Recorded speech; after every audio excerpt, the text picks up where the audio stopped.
애틀랜타 라디오 코리아 4월 18일 화요일, 오늘의 한 뉴스입니다.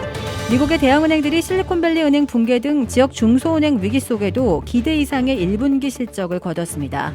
미국 2위 은행인 뱅크 오브 아메리카는 1분기 순이익이 81억 6천만 달러로 전년 동기보다 15%가 증가했고, 주당 순이익도 전문가 전망치 0.81달러를 크게 웃돈 0.95달러로 집계됐습니다. 지난주 실적을 발표한 JP 모건 체이스, 시티그룹, 웰스파고도 전문가 예상치를 훌쩍 뛰어넘어 미국 4대 은행 모두 어닝 서프라이즈를 기록했습니다. 미 연방준비제도의 공격적인 금리 인상으로 대출금리와 예금금리 격차인 예대 마진이 커진 덕분에 이익이 늘어난 데다 지역 중소은행 이용자들이 대형은행으로 예금을 옮긴 반사이익도 한몫한 것으로 분석됩니다. 이 바이든 민주당의 인플레이션 감축법에 따라 현대 기아차를 비롯한 외국산 전기차들이 7,500달러씩의 텍스 크레딧이 중단됐으나 오늘 18일부터 일부 돌파구가 생겼습니다.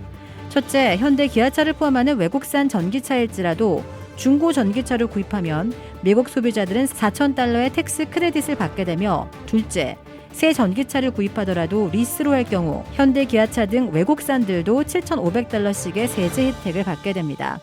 바이든 정부는 인플레이션 감축법에 들어있는 에너지 전환책의 핵심으로 미국에서 전기차를 대거 확산시키려 시도하고 있으나 텍스 크레딧을 북미 지역 조립 생산으로 한정한 데 이어 배터리 구성 요소와 주요 광물까지 제한하게 되면서 제동이 걸리고 한국과 유럽연합 등 우방국들의 원성을 샀습니다. 이에 미 정부는 시행령을 통해 중고 전기차와 새 전기차의 리스를 예외로 삼아 4,000달러에서 7,500달러씩의 세제 혜택을 받아 전기차를 빨리 확장시킬 수 있도록 융통성을 부여한 것으로 해석되고 있습니다. 미주리주에서 초인종을 잘못 누른 10대 흑인 소년에게 총을 쏜 84세 백인 남성이 기소됐습니다. 미주리주 캔자스시티에 사는 84세 앤드루 레스터는 지난 13일 자신의 집 초인종을 누른 16세 흑인 소년 렐프 얄 군에게 총격을 가한 혐의를 받고 있습니다. 레스터는 경찰 조사에서 이 소년을 침입자라고 생각했다고 진술했습니다. 이 총에 맞은 소년은 사건 당일 형제를 데려오라는 부모의 심부름으로 이 동네에 왔다가 주소를 잘못 보고 레스터의 집을 찾은 것으로 나타났습니다. 이 소년은 총 2발을 맞아 머리와 팔을 다친 뒤 병원 치료를 받고 퇴원해 집에서 회복 중인 것으로 알려졌습니다. 백악관은 조 바이든 대통령이 소년에게 전화를 걸어 빠른 쾌유를 빌었다고 발표했습니다. 카멀라 해리스 부통령도 트위터에 올린 글을 통해 어떤 아이도 초인종을 잘못 눌렀다는 이유로 총에 맞을지 모른다는 두려움에 떨며 살아서는 안 된다고 강조했습니다. 기시다 후미오 총리에게 폭발물을 던진 동기와 관련해 묵비권을 행사하고 있는 피의자 기무라 유지가 정치와 선거제도에 관심이 많았던 것으로 드러났습니다.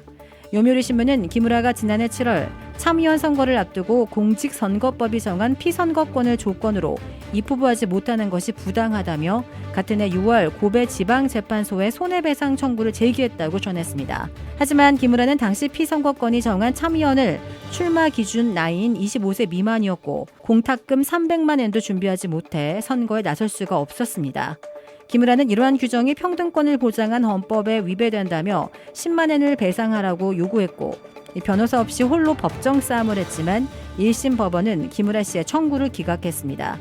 이후 그는 지난해 9월 자신이 살고 있는 가와니시 시의회의 시정보고에도 참가해 시의원 급여 등에 대해 적극적으로 질문했습니다.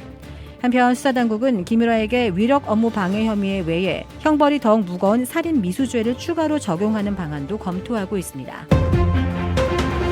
그룹 방탄소년단이 제이홉의 군 입대 전 마지막 단체 사진을 공개했습니다. 한국 시각 18일 방탄소년단 측은 공식 SNS를 통해 제이홉 사랑해라는 글과 함께 완전체 사진을 공개했습니다. 이날 방탄소년단 멤버들은 훈련소에 입소한 제이홉의 배웅에 나섰습니다. 지난해 12월 입대해 제5보병 사단에서 조교로 복무 중인 진도 휴가를 나와 제이홉을 배웅했습니다. 제이홉은 이날 오후 강원도 원주시에 위치한 36사단 신병교육대로 입소했습니다. 제이홉은 이곳에서 5주간의 기초군사훈련 후 자대 배치를 받습니다.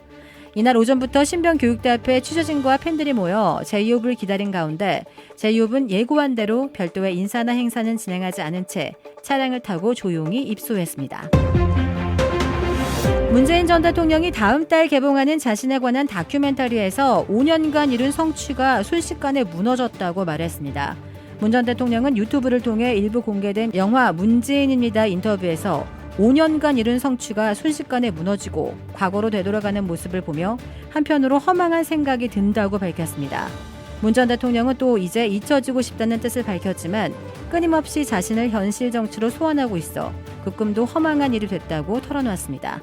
그러면서 이렇게 끊임없이 현실 정치 속에 자신을 소환하게 되면 결국 그들에게 부메랑으로 돌아가게 될 것이라고 덧붙였습니다. 주택 구매뿐만 아니라 커머셜, 웨어하우스, 비즈니스 건물까지 부동산계의 큰손 이주환 부동산. 크레딧 카드 빚 최대 80%까지 탕감. 크레딧은 지켜드리고 빚은 줄여드리는 O3 컨설팅이 오늘의 한 뉴스를 후원합니다. 이상 애틀랜타 라디오 코리아 4월 18일 화요일 오늘의 한 뉴스의 고지선이었습니다.